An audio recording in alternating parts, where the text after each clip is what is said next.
Hastings' photo album. He is very proud of his bag.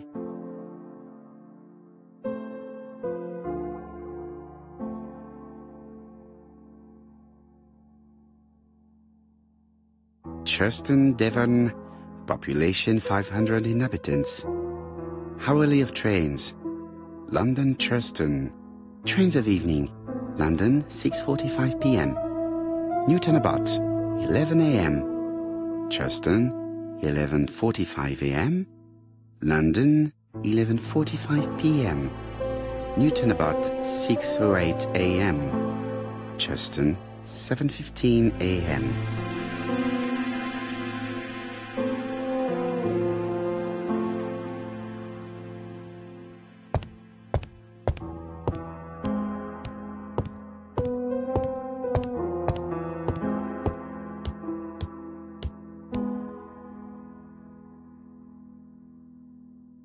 The Lancet, September 11th, 1935. General Medical Journal. The alphabet murderer is not psychotic, according to Professor Thompson. In an early issue, we claimed that the alphabet murderer was not psychotic. Our assertion has just been confirmed by Professor Thompson, a Scotland Yard expert, who has spoken to the prisoner at great length. Not all obsessional killers are psychotic, he explained. It is true that Kirst has a disturbed personality and memory disorders. But his amnesia, whether real or pretended, does not alter the fact that he was perfectly lucid at the time of his acts. Therefore, he will not escape punishment. Daily Flicker, September the 11th, 1935. ABC affair, Terminus Doncaster, Japp and Poirot arrest the killer. A.B. Cost is the name of the alphabet murderer. The police have arrested him in a hotel in Doncaster. He was preparing to kill his fourth victim, Mr. Dick Dudley Dunbar, the establishment manager. Mr. Dunbar owes his life to the miraculous intervention of Inspector Japp of Scotland Yard and Detective Erküля Pουaро.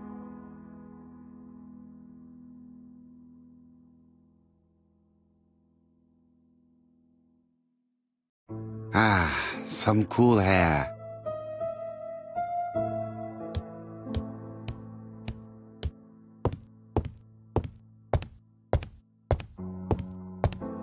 The white ammunition are blank cartridges. The others are real bullets. I have to choose the type of bullets to load. The revolver is loaded with real bullets. I still have time to choose blanks. The revolver is loaded with blanks.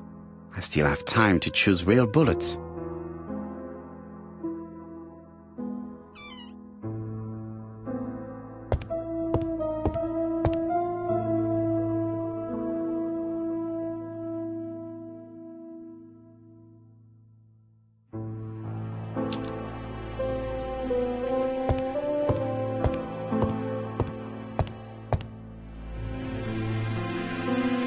Voila, I entrust you with my weapon.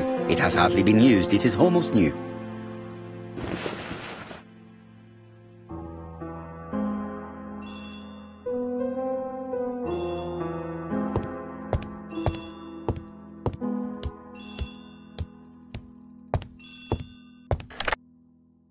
Chief Inspector, is that you?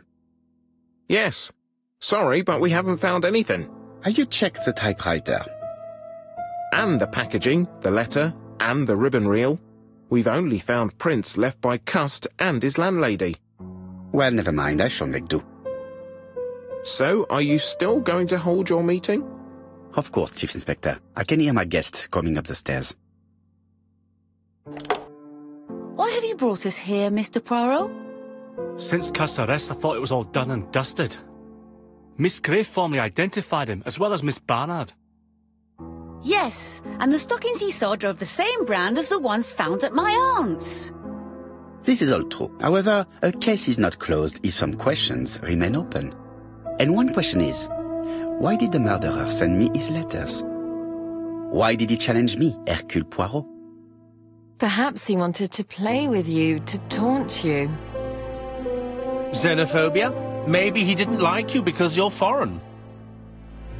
I may be wrong, but maybe by provoking you, he was looking for glory? All these theories should be studied. Let us now try and get our brain cells to work.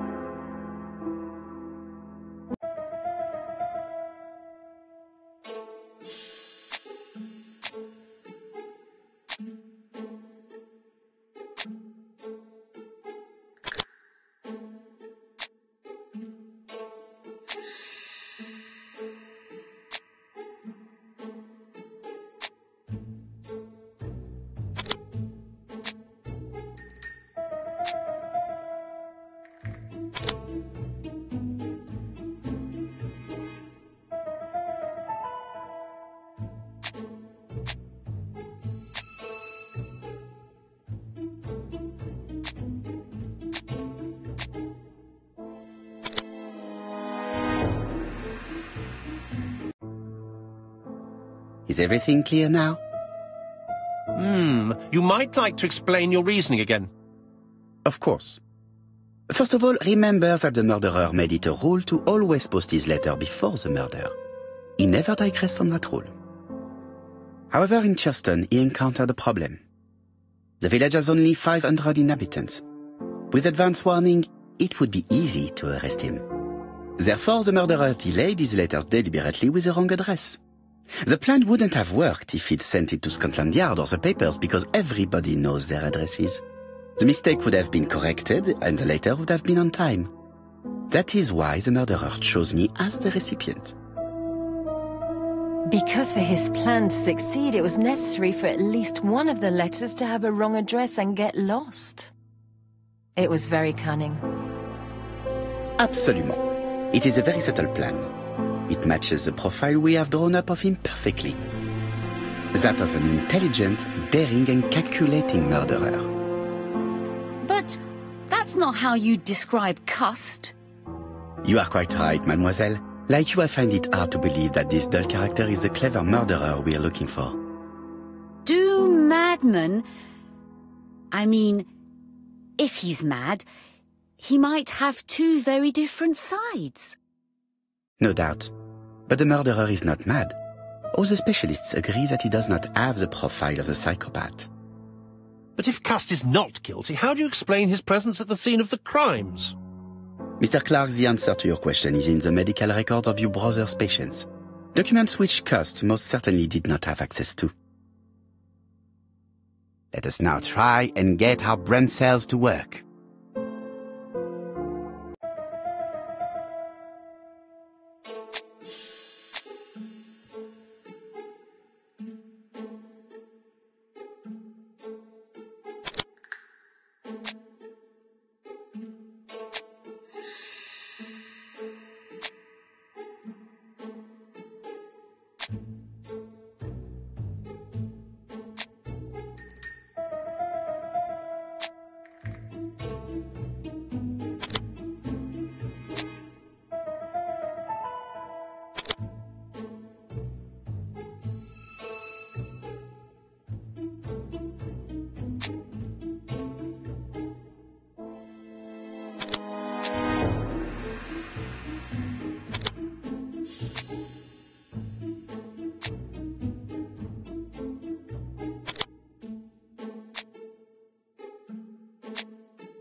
Dr. Clark's patients' records provided a very useful list of potential victims, sorted by alphabetical order. The killer definitely used it, explaining the fact that all the victims were former patients of the doctor. It is this fact that clears Cust once and for all, because he never had access to these records. So how did he happen to be at the scene of the crimes? Either the murderer sent him there, or Cust was following him closely. Cust's highly suggestible nature leads us to the second hypothesis. The murderer was manipulating him. He systematically sent Cust to the towns where he was going to strike. so that the suspicion would land on the poor man's shoulder. That's evil. What sort of killer could have such a plan? And what would he gain from 3 completely different murders? Indeed, it seems unlikely that the same murderer committed all the crimes. What should we take from that?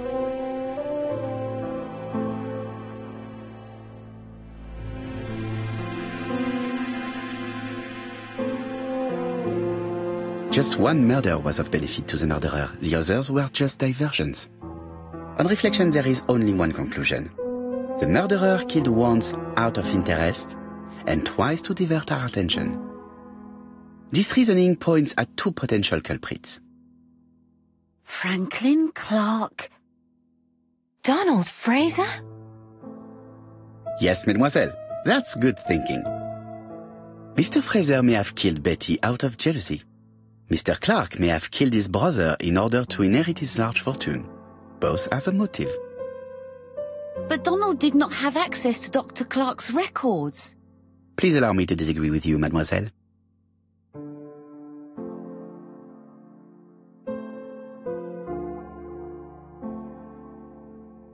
He works for Court and Brunskill, one of whose clients was Sir Carmichael. It doesn't prove that I went to Comeside. You could have done it, and you may have used the opportunity to take a look at Sir Carmichael's records. You think I'm guilty? You or Mr. Franklin Clark? That's ridiculous. Both of you have a motive. The question is, which of you has the profile that most resembles the murderer? Let us now try and get our brain cells to work.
Ladies and gentlemen, Donald may share many character traits with the murderer, but he does not have his cold indifference. He has a temper. It is hard to imagine him planning anything. Also, jealousy is his motive, and crimes of passion are rarely planned. Right, I suppose it's my turn to be subjected to the same scrutiny. Absolument, Mr. Clark. Let us now try and get our brain cells to work.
As you have all seen, there is a disturbing similarity between Mr. Clark's profile and that of the killer.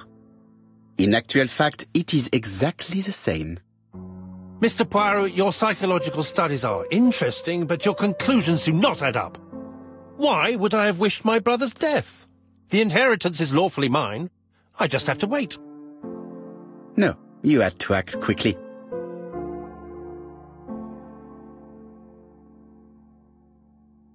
Because of Miss Grey. Mademoiselle, although you haven't been telling the truth, there is no doubt in my mind that you would have found a way to marry Sir Carmichael after Lady Clark's death. For you, Mr. Clark, it was a disaster. If Miss Grey had children by your brother, you would not have inherited a thing. You realized the danger after reading several letters from Comside, especially one in which your brother opened his heart to you. So you hurried home from China, and you took action. In truth, Cust was no more than a puppet manipulated by the real culprit. You, Mr. Clark. Such an imagination, Mr. Poirot. In fact, nobody manipulated Cust. The famous instructions he received by post. He wrote them on the typewriter. We know that for sure. Oh, no. You know perfectly well. That is not true. Eh bien, voilà. Light has now been shed on the ABC murders. Your theories are ingenious, but you haven't any proof. One point to him. For the moment, I have no material proof. Either I admit to it, or I bluff.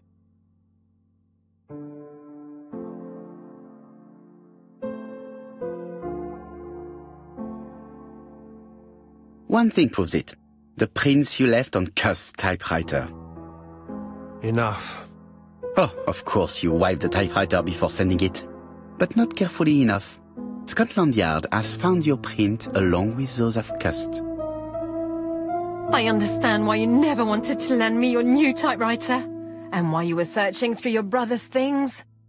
And the hole you dug on the moors. What did you hide there?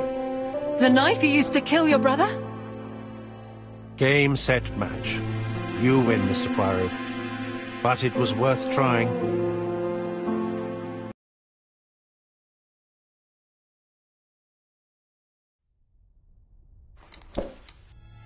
Don't come near me! I'll never let you take me, Mr. Poirot!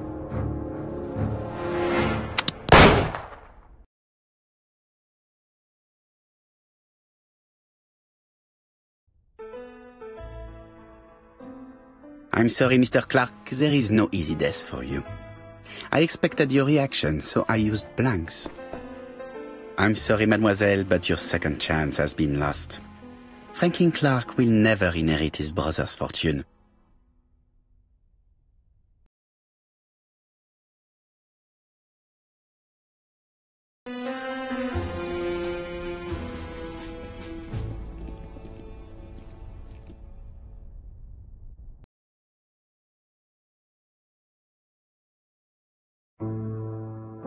Disappointed at having missed the chance to become Lady Clark, Thora Grey left England.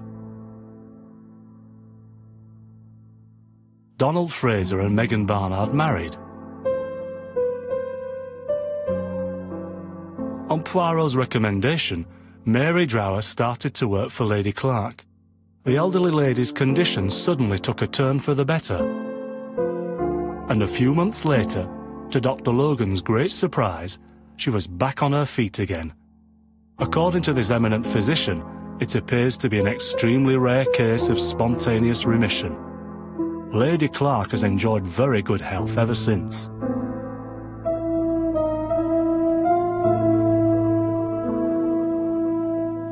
Journal of an Innocent, the incredible story of ABC. As for A.B. Cust, after being advised by Poirot, he made a great deal of money by selling his story to the press. And as for me, and with business booming, the Black Swan has become the #1 tourist attraction in the whole of Yorkshire, even more popular than York Minster.